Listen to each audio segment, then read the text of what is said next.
Paz do Senhor, amados, vamos meditar mais um pouquinho na palavra do Senhor. Quero ler um texto que está em Atos, capítulo 17, dos versículos 16 até o 21. Diz assim a palavra do Senhor.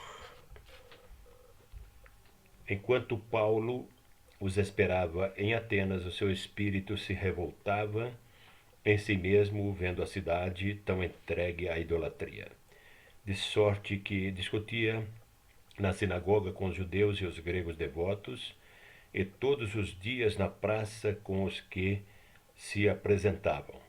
Alguns dos filósofos epicureus e estoicos contendiam com ele. Uns diziam: que quer dizer este paroleiro? E outros: parece que é pregador de deuses estranhos. Diziam isto porque Paulo lhes anunciava a Jesus e a ressurreição. E tomando o levaram ao Areópago, dizendo: poderemos nós saber que nova doutrina é essa de que falas? Coisas estranhas nos trazes aos ouvidos e queremos saber o que vem a ser isto. Ora, todos os atenienses e estrangeiros residentes de nenhuma outra coisa se ocupavam senão de dizer e ouvir a última novidade. Essa passagem da palavra de Deus nos mostra um fato que aconteceu enquanto Paulo estava em Atenas. Irmãos, Atenas era uma cidade muito intelectual. Era o centro cultural do mundo, o berço da civilização ocidental. Em Atenas nasceram os maiores filósofos da história humana: Sócrates, Platão, Aristóteles, Diógenes e muitos outros que levaram a fama da cidade a todos os cantos do mundo. Havia um lugar onde os filósofos debatiam as suas ideias, o Areópago. Os filósofos epicureus diziam que não havia vida espiritual, apenas o físico e a inteligência. Por isso, comamos e bebamos, porque amanhã morreremos. Vamos gozar a vida. Os estoicos diziam que o destino é implacável e ninguém pode mudar o destino. Não importa o que você faça, o que tem que acontecer, vai acontecer. Os epicureus e os estoicos discordavam em muitos pontos em sua filosofia, mas tinham um ponto em comum: nada, nem ninguém pode mudar o destino do homem. Todos vão morrer e acabar. É nesse contexto histórico, quem aparece em Atenas? Quem Deus envia para Atenas? O apóstolo Paulo. O apóstolo Paulo havia recebido anteriormente, na cidade em que ele estava, muitos açoites na cidade de Filipos, porque expulsou um demônio de uma jovem. E sendo solto, foi para Tessalônica, sempre pregando o evangelho. Nada neste mundo conseguia parar o ímpeto do coração do apóstolo Paulo. Ele era um missionário por excelência, aquele que pregava a palavra de Deus com o coração, com a alma, com o espírito, e cheio do Espírito Santo. A palavra de Deus nos diz que em Tessalônica uma multidão se converteu, e muitas mulheres de posição da alta sociedade, mulheres que até contribuíram com seus bens para o ministério do apóstolo Paulo. E foram tantos os que se converteram em Tessalônica que o fato despertou a inveja dos judeus, e esses judeus contrataram homens perversos para prenderem o apóstolo Paulo. Mas o que aconteceu?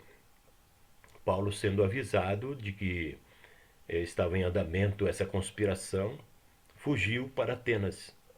E Paulo, enquanto esperava, os outros discípulos chegarem, começou a passear pela cidade de Atenas.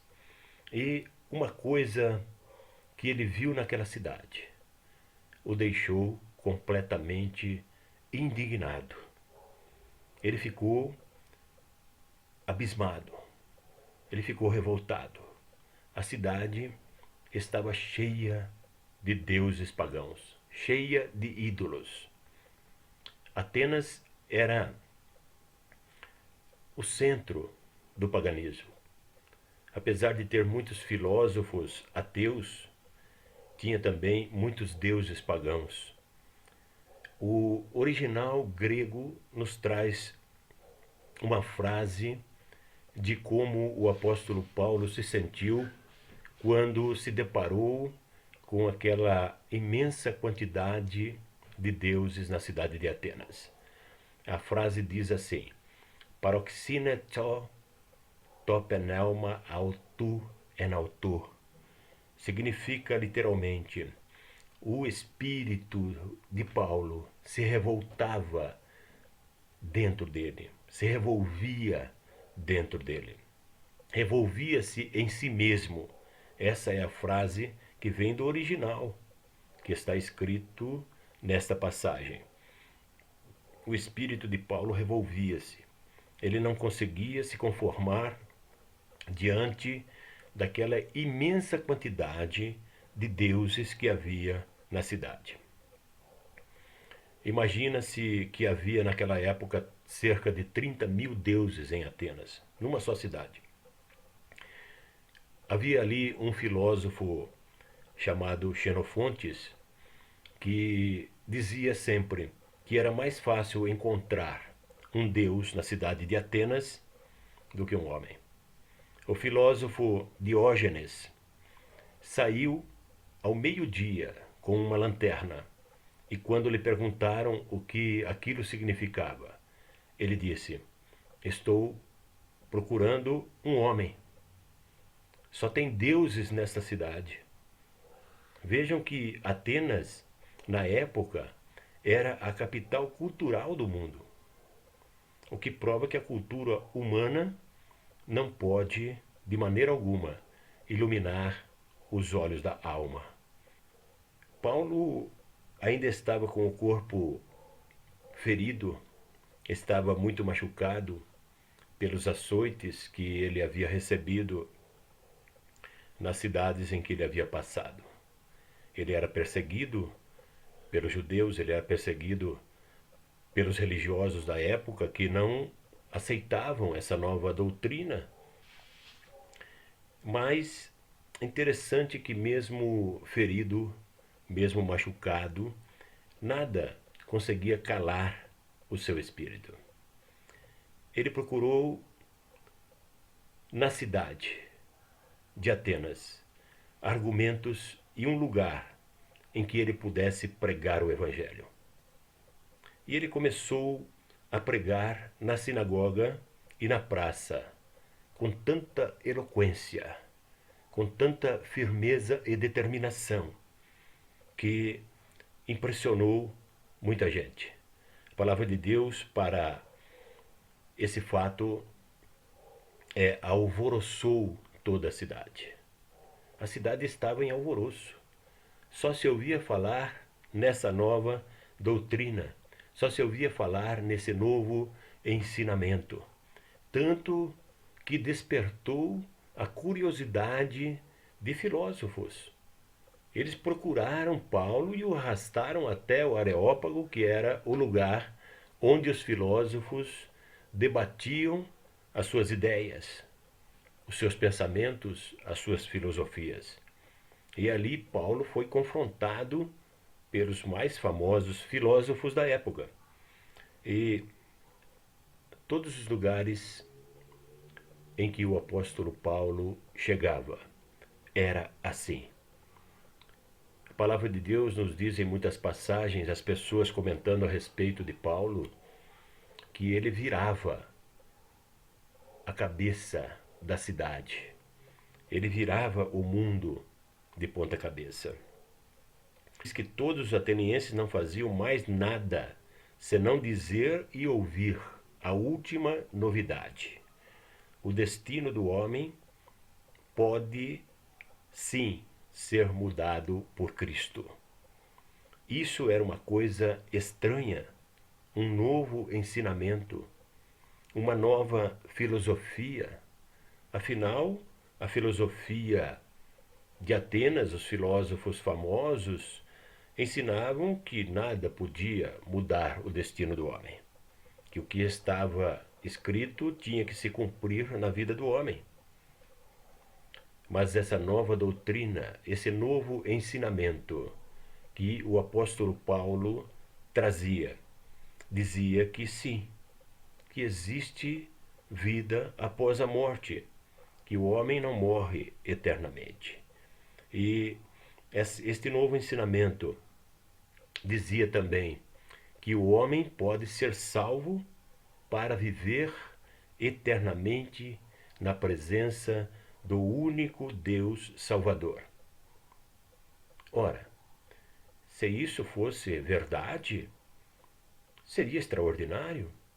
Todos estavam completamente alvoroçados.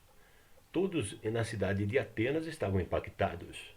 Afinal, o que os filósofos ateus pregavam não podia trazer a esperança. A única coisa que o ateísmo pode proporcionar é o fim da esperança. O ateísmo não pode eliminar a dor. A única coisa que o ateísmo elimina é a esperança. Não existe esperança, não existe vida após a morte, não existe Deus. Era isso que os ateus pregavam, tanto epicureus como estoicos, filósofos que não acreditavam que existia um Deus único e verdadeiro.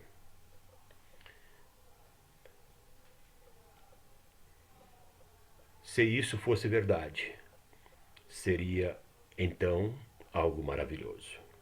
Paulo despertou novamente na cidade de Atenas a esperança. Muitos correram para o Areópago. A cidade estava em alvoroço. Havia sim um novo ensinamento na cidade. Havia uma nova doutrina. E o apóstolo Paulo foi confrontado com esses filósofos e o chamaram de paroleiro. Mas, que interessante, irmãos, numa cidade culta, no berço da filosofia, no berço da cultura ocidental, a palavra de Deus nos diz no versículo 32 até o 34, que algumas pessoas se converteram. A palavra de Deus não volta vazia. O versículo 34 diz que alguns homens se agregaram a ele e creram. Aleluia! Que impressionante, irmãos. Uma cidade que só havia deuses estranhos. Nunca ninguém havia ouvido falar do Deus único e verdadeiro. Paulo chega com o seu coração, com a sua alma, com a sua boca aberta, falando com intrepidez, com coragem, com amor no coração. E pessoas se convertem. A palavra de Deus é viva e poderosa e mais penetrante do que qualquer espada de dois gumes, e penetra até a divisão da alma e do espírito, de juntas e medulas, e é apta para discernir os pensamentos e as intenções do coração. Hebreus 4:12. A palavra de Deus é viva. Precisamos orar pelo avivamento dos nossos corações. Precisamos ter o espírito de Paulo. Não podemos nos conformar com este mundo idólatra. Não podemos nos conformar com o ateísmo. Deus existe sim, irmãos. Precisamos pedir a Deus sabedoria e intrepidez para pregar a palavra de Deus. Nem todos irão se converter. Nem todos irão crer. Mas temos que pregar sabendo que a palavra de Deus não volta vazia. Antes, ela prosperará naquilo para que Deus a enviou, e no seu tempo certo dará fruto, e fruto que permanece para toda a eternidade. Deus abençoe os amados irmãos. Deus abençoe a sua família. Em nome de Jesus.